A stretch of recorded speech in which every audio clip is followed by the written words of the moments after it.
आपको क्या उस केस के बारे में कोई जानकारी है या सिर्फ आप ऑर्डर के बारे में कह रहे हैं? वो मामला क्या था उसके बारे में थोड़ा बताएंगे?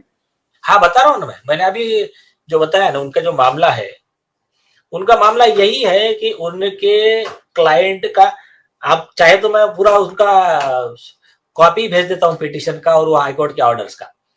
उनका सिंपल कहना है कि मैंने ये जो आरोप लगाए हैं, ये जज की गलतियां मटेरियल ऑन रिकॉर्ड प्रूफ्स पे साबित हो रही है।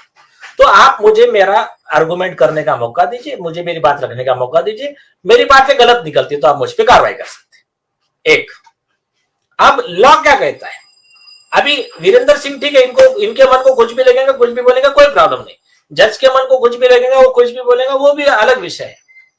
लेकिन लॉ क्या कहता है? जिसके बाहर ना तो वीरेंद्र सिंह जा सकते, ना तो जज जा सकते, ना हम जा सकते, ना आप जा सकते। तो लॉ क्या कहता है? पहली चीज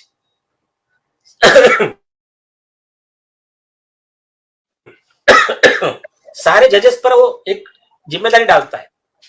जज has to apply the correct law even if it is not raised by the party. मतलब वो वीरेंद्र सिंह आर्ग्यू करे नहीं करे, लेकिन जज को करेक्ट लॉ अप्लाई करना है, क्योंकि जज को ये डिफेंस नहीं है कि मुझे लॉ पता ही नहीं था।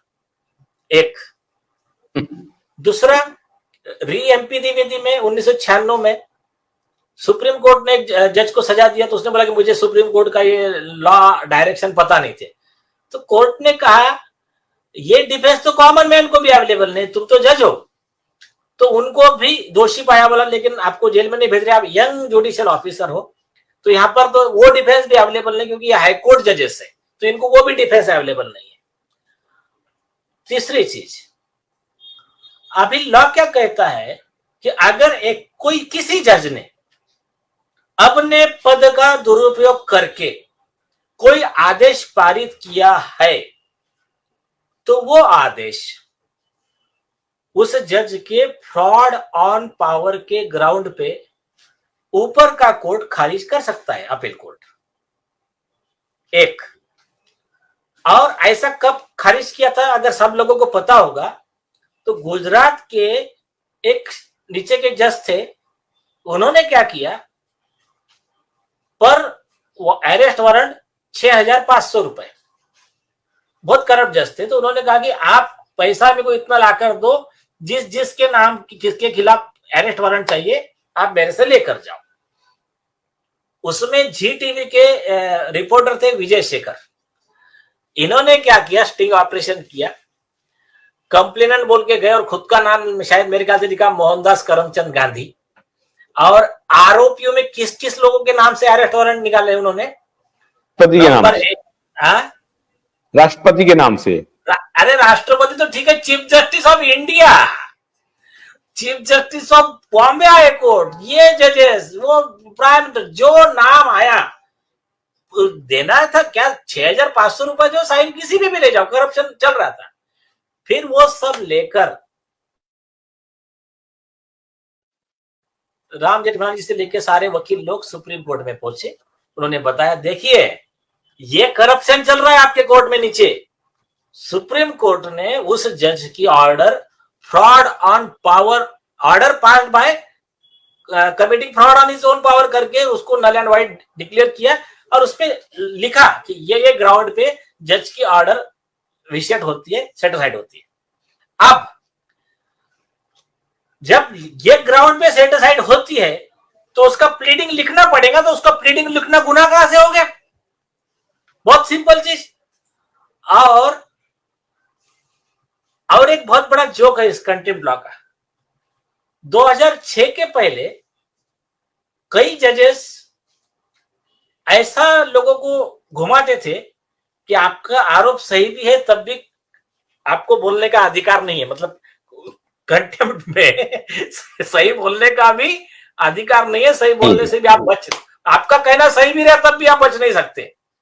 उसको संसद ने बाद में उस लॉ को खारिज किया और नया अमेंडमेंट लाया सेक्शन 13 में कि ट्रूथ इज ए डिफेंस, ऐसा करके नया अमेंडमेंट लाया। अमेंडमेंट आने के बाद में 2010 में जो रविंद्र जैन करके रिपोर्टर है, उनका मैगजीन चलता है दिल्ली में, तो उनका जो केस था, उन्होंने ऐसा ही जुडिशरी का फ्रॉड एक्सपोज किया, उन्होंने पेपर में छापा। तो छापने के बाद में कुछ दलाल जो वकील थे, जो करप्ट जजेस को बचाना चाहते थे, उन्होंने पिटीशन लगाया सुप्रीम कोर्ट में। ऐसे दलाल, मतलब जो करप्ट जजेस रहते हैं, उनके दलाल वकील, उनके बार एसोसिएशन बहुत रहते हैं, तो उन्होंने कंटेम्प्ट लगा दिया, बोले ये ऐसा ऐसा कर रहा है, ये जुडिशरी को बदनाम कर रहा है, ये कोर्ट कर रहा है। हाँ, कंटेम्प्ट ऑफ कोर्ट कर रहा है। तो उस केस में जो कानून बनाया है वो यहाँ पर बहुत अच्छी तरीके से लागू पड़ता है। सुप्रीम कोर्ट ने कहा, पहली चीज, आप ये बताओ कि उन्होंने जो आरोप लगाए वो सही है कि झूठे हैं। तो अगर वो आरोप सही है तो वो कंटेम्प्ट हो ही नहीं सकता। तो आपने तो इसको बोला, आपका खुद का जो प्लीडिंग है वो ये बताता है कि आरोप सही है, आपका ये कहना है कि आरोप सही है, तब भी ये आदमी बोल नहीं सकता। तो इसलिए आपका जो कंटेम्प्ट पिटीशन है ये बोगस है, फ्रीवोलस है, और उनके ऊपर 2 लाख रुपए कॉस्ट लगाया। जो कह रहे थे कि ये कंटेम्प्ट है, बोले कोई कंटेम्प्ट नहीं होता है, सत्यमेव जयते जो अपना राष्ट्रीय एम्ब्लेम है, जो सुप्रीम कोर्ट के जज के पीछे लगा होता है, उसमें भी लिखा है सत्यमेव जयते। तो आप सत्य बोलने से कैसा रोक सकते हो?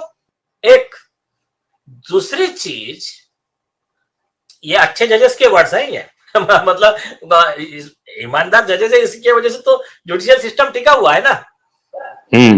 अब आते हैं उसमें सुप्रीम कोर्ट ने डेफिनेशन दिया जो आज तक किसी ने नहीं दिया था, कि डेफिनेशन ऑफ स्कैंडलस प्लीडिंग, मतलब जिसको कंटेम्प्ट बोलते हैं। तो उन्होंने कहा कि कई बार ऐसा होता है, वो प्लीडिंग में आपको कहना पड़ता है कि ये जुडिशियल ऑफिसर ने, ये जज ने ये गलत किया, प्रूफ के साथ देना पड़ता है। वो अगर प्रूफ होते हैं तो उसमें कंटेम्प्ट नहीं होता है। एक दूसरा, 1954 का संविधान पीठ का बथिना रेड्डी का जजमेंट है, वो ये कहता है कि व्हेनेवर इट इज ट्रूथ, अगर सही है जज का करप्शन के आरोप आपके, उसके फ्रॉड ऑन पावर के, then it is in the larger interest of public that मतलब it should be exposed, published. तो ये पब्लिक के लार्जर इंटरेस्ट में है कि उसको बाहर आना चाहिए, करप्ट आदमी एक्सपोज होना चाहिए। ये सुप्रीम कोर्ट ही कह रहा है जज के खिलाफ में। उसके बाद में 2014 में अरुण शौरी वर्सेस सुब्रमण्यम स्वामी वर्सेस अरुण शौरी का केस, उसमें भी इंडियन एक्सप्रेस में न्यूज छापा था सुप्रीम कोर्ट के जज के खिलाफ में। उनके ये मैल प्रैक्टिसेस, करप्शन, बोले हमारा दुर्भाग्य है कि ऐसा नालायक जज सुप्रीम कोर्ट का जज बना है, ये उसका करप्शन छापा उन्होंने, इंडियन एक्सप्रेस ने।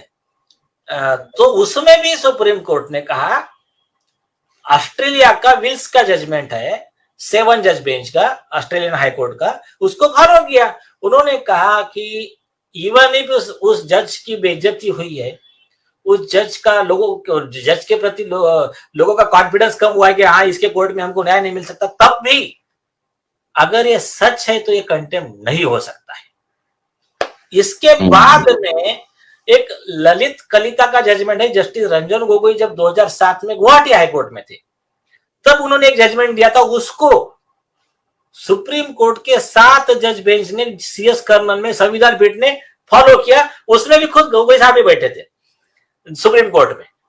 तो उसमें भी बहुत लिखा है, बहुत सही तरीके से लिखा है कि अगर तुम्हारे एलिगेशन सब्सटेंशिएटेड है तो कंटेम्प्ट नहीं होता है, बेसलेस है, झूठे आरोप है तो कंटेम्प्ट होता है। इतना सिंपल लॉ है। आप इसमें क्या करते हैं, अभी एक दूसरा लॉ क्या कहता है कि आपके पास में अगर जज के खिलाफ में एलिगेशन वाला भी मैटर है, तो आपको पहले वो पिटीशन जो है उसको मेरिट पे डिस्पोज आप करना है। आप मेरिट पे डिसाइड कर दो कि इस केस में सचमुच ही नीचे के जज ने अपने पद का दुरुपयोग करके ऑर्डर पास किया है या नहीं। एक चीज, अगर किया है तो आपको इनका अपील भी अलाउड करना है और आपको उस जज के खिलाफ प्रोसिक्यूशन भी ऑर्डर करना है। यह अपीलेट कोर्ट की जिम्मेदारी है। अब वो तो बाजू में रख दिया, बोला कि नहीं मैं आपका अपील ही नहीं सुनूंगा, आप पहले ये प्लीडिंग हटाओ, बोले मैं नहीं हटाता, तो बोले कंटेम्प्ट। तो ये भी सुप्रीम कोर्ट के उस गाइडलाइंस का उल्लंघन हुआ है। एक वेस्ट बंगाल इलेक्ट्रिसिटी बोर्ड का भी एक जजमेंट है, उन्होंने कहा कि जजेस के खिलाफ आरोप किए इसलिए आप उसकी पिटीशन सुनने से मना नहीं कर सकते। ये भी 2002 का सुप्रीम कोर्ट का जजमेंट है। तो ऐसे 50 जजमेंट है जिसके खिलाफ जाकर दिल्ली हाई कोर्ट के जजेस ने आदेश पारित किया है, तो इसीलिए उनका जजमेंट है पूर्णतः गैर कानूनी है, इलीगल है।